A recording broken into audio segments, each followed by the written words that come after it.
maybe all this hooking up and friends with benefits and living together is not recklessness, it's caution.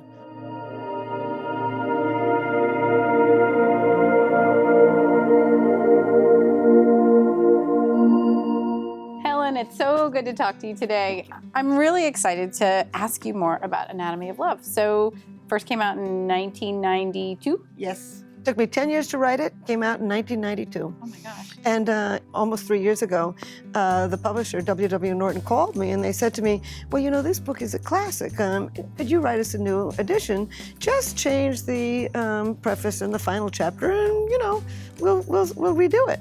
And I said, oh, no problem. You know, the first one took me 10 years. This ought to take 10 days. Yeah, well, forget it. It's like 50% rewritten. Oh, yeah. A lot of things happen in that many years, absolutely. I bet. Well, and I absolutely want to talk to you about slow love.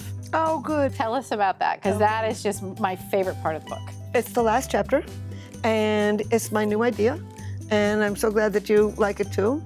And it comes from the fact that, you know, I've seen all this data for a long time about, you know, 50% of people in America, single people hook up. Over 50% have had a friends with benefits relationship. Way over 50% have lived with somebody long-term without marrying. And, you know, Americans seem to think that this is just recklessness. And I thought to myself, from a Darwinian perspective, why would all these people be doing this? There's got to be some explanation. And then I saw a piece of data which showed that 67% of people who are living together with a partner today are terrified of divorce. So they want to get to know every single thing about somebody before they tie the knot. And it suddenly occurred to me, maybe all this hooking up and friends with benefits and living together is not recklessness, it's caution. I think what we're seeing is an extension of the pre-commitment stage. I call it commitment light. Yeah. And you want to get in bed with them right away in order to find out who they are, whether they're patient, whether they're friendly, whether they're kind, whether they can follow some instructions, etc. And then, you know, you move into the friends with benefits and you move into living together.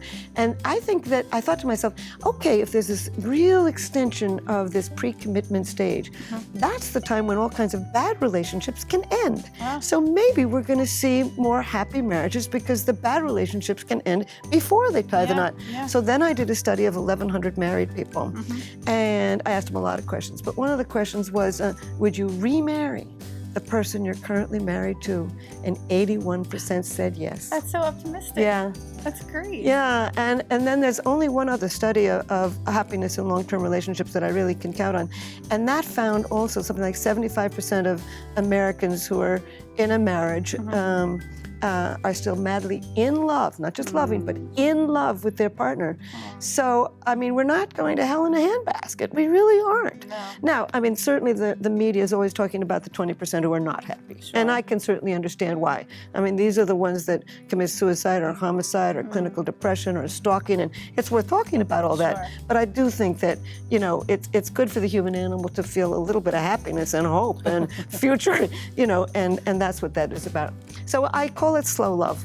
I think you could probably call it fast sex slow love, but whatever it is, we're slow to tie the knot, and there's good Darwinian reasons. It's not just recklessness. Yeah. So does slow love happen the same way for millennials as it does for boomers? Apparently it does, yes. As a matter of fact, the people who are doing most of the hooking up are in their 30s. It's the young who are very serious. It's quite remarkable. You know, I do an annual study with Match.com called Singles in America. And we don't poll the Match population, we poll the American population. It's a scientific study, a representative sample based on the US Census. And one of the questions that I ask every year is, would you make a long-term commitment to somebody who has everything you're looking for, but you are not in love with them? And another question, would you make a long-term commitment to somebody who had everything you're looking for, but you didn't find them sexually attractive? The least likely to compromise are people over 50. The most likely to compromise and marry somebody who they aren't madly in love with are the young. The millennials. Is that because of kids, the potential for children? I think it is. I mean, I think my little cousin summed it up. You know, he had a woman he was living with, and she was smart and funny and sexy and well-educated and good-looking, and all of his family and friends liked her, and he loved her. But he wasn't madly in love, and he had fallen in love instead with a bartender woman. he chose to marry the woman who could Oh. bear him healthy babies and stick around for the, I'm not saying that our people wouldn't, but bottom line is this was the right kind of woman for, so it's the young that have that reproductive need. Yeah. And the older you get, and that lid is now off the pot, and you can be more picky. Now for me, I mean, you know, people over 60, you know, am I going to move to, I live in New York City, am I going to move to Arizona, pick up everything I know and do and say and think, and move to a part of the world that I don't know unless I'm madly in love with somebody? I don't think so. I don't either, yeah. But I think the young would do it. I mean, you know, they've got that reproductive drive. Yeah. So, yeah. and in fact, older people have more sex. They have more orgasms with the partners that they have.